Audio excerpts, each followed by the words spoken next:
Hello everyone, mayroon naman po tayong God's Word for today. Ngunit bago yan, kung hindi ka pa nakapag-subscribe, ay inaanyayahan po kita ngayon na mag-subscribe. Pindutin lamang po ang subscribe button at ang notification bell para lagi po kayong ma-update sa aking mga bagong upload.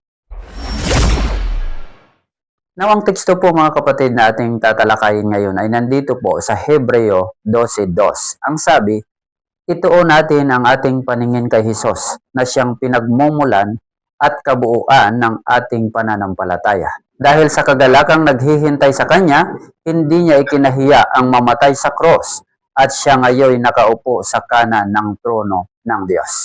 Now, ang topic po natin ngayon na pag-uusapan, may darating sa iyong pagkakataon, baguhin mo lang ang focus mo.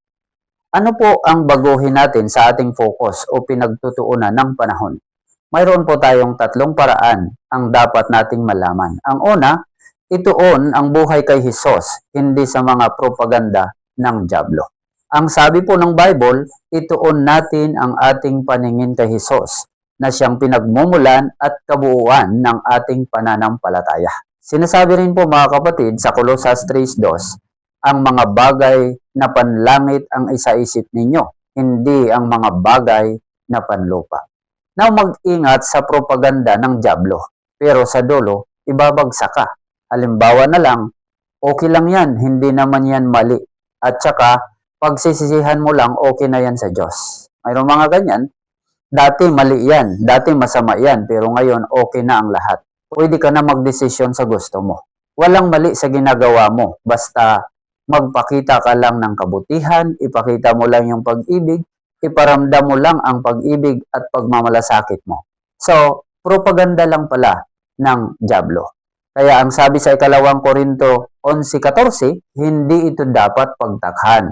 Sapagkat si Satanas man ay maaring magkunwaring anghel ng kaliwanagan. So, pag nawasa ka na, nasira ka na, bubulungan ka pa ng mas malalang sitwasyon ng kaisipan mo. Hanggang gagawin mo na ang isang bagay na mas ikasisira ng buhay mo. Lalo na kung sinarhan na ng dyablo ang isip mo. Ang propaganda ng dyablo ay nakakaakit. Masarap pakinggan. May mga promise na akala mo totoo. Pero wala kang kamalay-malay, papahirapan ka pala. Ipapahiya ka pala. Wawasakin pala ang buhay mo. Sisirain pala ang buhay mo. Parang scammer lang yan. Ano ang sabi sa Juan 8:44? Ang dyablo ang inyong ama at ang kagustuhan niya ang ibig ninyong gawin. Noon pa man ay mamamatay tao na siya. Hindi siya pumanig sa katotohanan kailanman sapagkat walang puwang sa kanya ang katotohanan. Likas sa kanya ang magsinungaling sapagkat siya'y talagang sinungaling at siya ang ama ng kasinungalingan. Kaya sa halip na nag-isip ka ng opportunities, ang nangyari, turn into suffering. Napunta tuloy sa suffering, sa anxiety, sa depression, sa pressure, sa kahihiyan na kalagayan. Kaya ituon mga kapatid ang buhay kay Hesus, hindi sa mga propaganda ng dyablo. Change your focus. Magtiwala ka ng buong puso kay Hesus.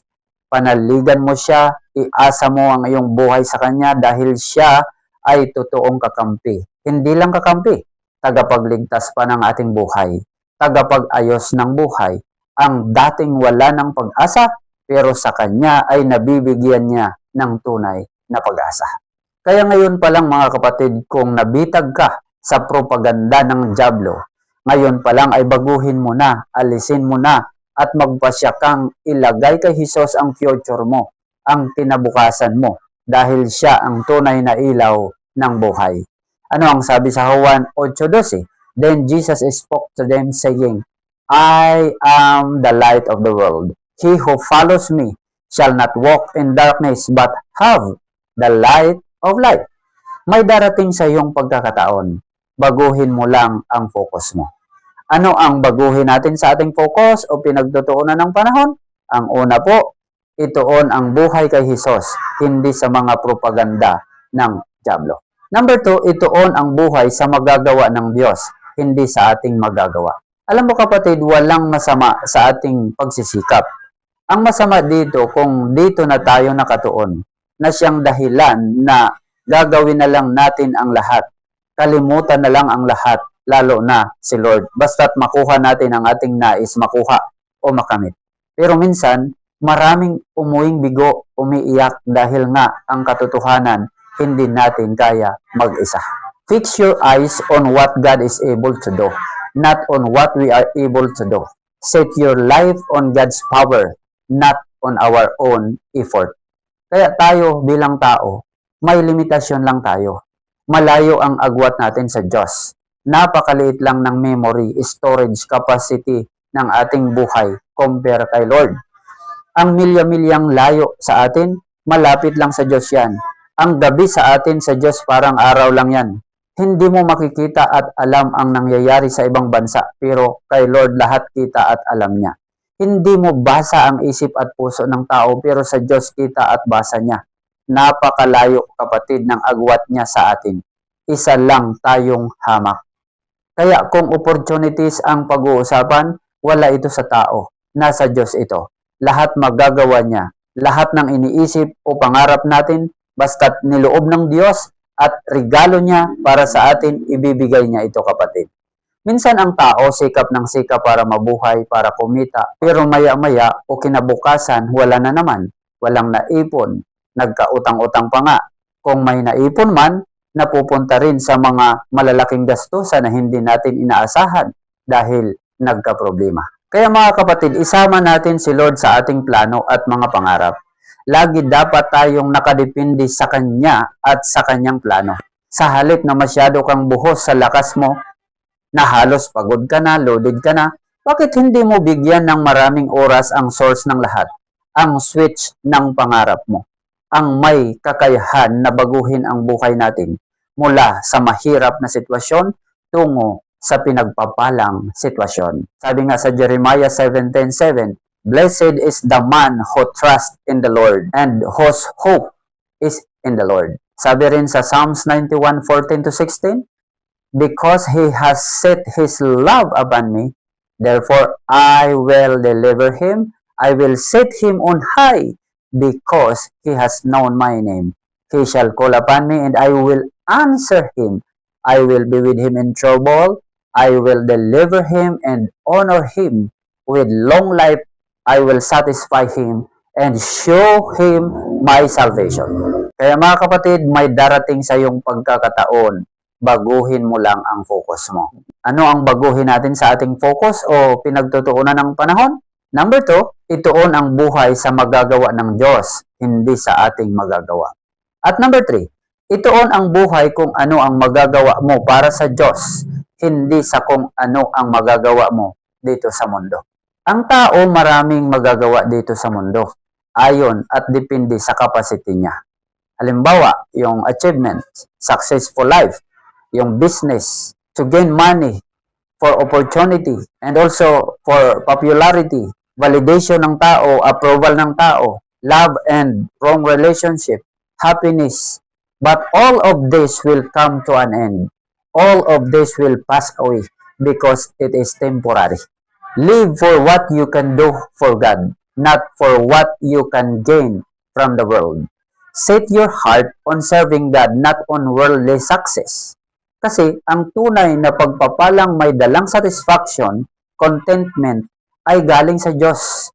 Bibigyan tayo ng pagpapala ng Panginoon bilang panustos at suporta niya sa atin, na mas lalo pa tayong lumapit at maglingkod sa Kanya. Pero ang pagpapala ng mundo ay huwag kang pakontentuhin. Gusto niyang igalaw laging katawan mo.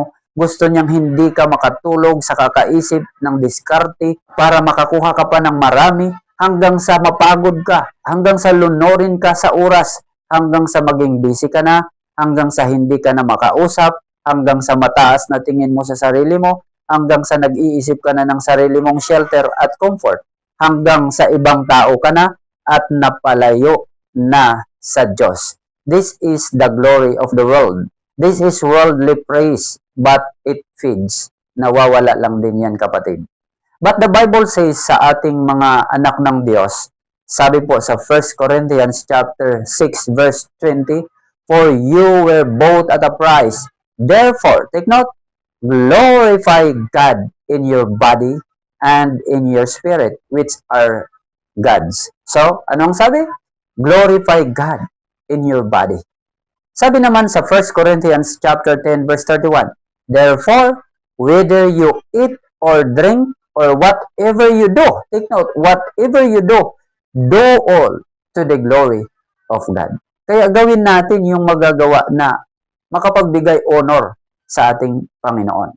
Sabi naman sa Colossians chapter 3 verse 17, and whatever you do in word or deed, do all in the name of the Lord Jesus, giving thanks to God the Father through Him. At sabi rin sa Proverbs chapter 16 verse 3, commit to the Lord whatever you do. Take note, whatever you do, and He will establish your plans. Kaya mga kapatid, anumang sitwasyon ngayon mayroon ka, achievement ngayon mayroon ka, dapat si Lord pa rin ang mag-glorify sa buhay mo. Siya pa rin ang priorities mo. Bigyan pa rin siya ng mas mataas na pagpapahalaga. Kaya change your focus. May darating sa iyong pagkakataon, baguhin mo lang ang focus mo. Ano ang baguhin natin sa ating focus o pinagtutuunan ng panahon? Review muna tayo sandali. Ang una, ituon ang buhay kay Jesus, hindi sa mga propaganda ng dyablo. Pangalawa, ituon ang buhay sa magagawa ng Diyos, hindi sa ating magagawa. At number 3, ituon ang buhay kung ano ang magagawa mo para sa Diyos, hindi sa kung ano ang magagawa mo dito sa mundo. Ibig sabihin nito naman na magagawa mo para sa Diyos yung mag-glorify si Lord sa buhay mo. Para naman po sa ating application, mga kapatid, kung naibaling ang focus mo sa mga bagay ng mundo, sa propaganda ng dyablo, o di kaya'y pamumuhay na humaling sa material na bagay, na dahilan para maging busy at wala ng time kay Lord, change your focus. Ituon ang buhay kay Jesus. Alam kong marami siyang magagawa sa atin na mas mapapalapit tayo sa Kanya, hindi ang mapalayo sa Kanya. Kaya mga kapatid, gumawa tayo ng bagay at pamumuhay at mamuhay tayo na si Lord ang mag-glorify ng ating buhay sa bawat araw. Naway mayroon kayong natutunan sa ating napag-usapan. Salamat po sa inyong walang sawang panonood, pakikinig. Pagpalain po kayo ng ating Panginoon at magkita-kita naman po tayo para sa ating mga susunod na video. Salamat po. God bless everyone.